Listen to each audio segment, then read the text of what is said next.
Now, if you look at the screen here, this is a completely fresh, new, blank workspace. And of course, workspaces and team spaces are different things. For example, if you look in the upper left corner of my screen and I click on Darren's workspace, you'll notice that I have another workspace. I just wanted to show you guys this in a fresh, new, clean workspace. So let's start off with this one root level node, shall we?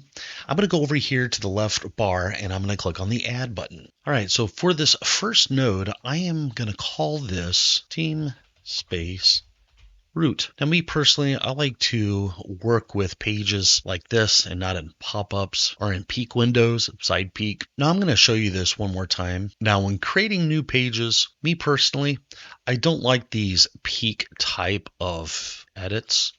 I like to use it in full page mode. So I'm going to share with you my other preferences that I like to apply for almost every single page or note within Notion. Now, I'm going to click on the ellipsis up here in this TeamSpace root. I really don't care for the table of contents. I'm going to take that out. Now, what I notice with those table of contents, you'll see some things off to the side with some lines here. And for me, I don't find it all that helpful. If I wanted some type of a table of contents, I might create a section here in this note called table of contents. And you can do so by doing a / TOC, and you can see that this, I believe, is nicer. Now, because I don't have any headings, I don't need this, I'm going to go ahead and delete that. I'm going to go back into the page settings here, and perhaps I'm in the minority, but I do like full page widths turn on for almost everything. I really don't care for big open spaces on the sides. So I'm going to turn this on. Now, something to keep in mind about this root page, this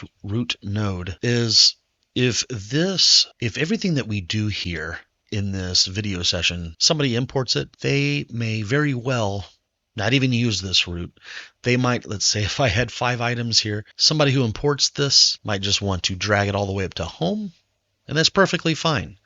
So I'm not going to put a lot of energy into this particular page.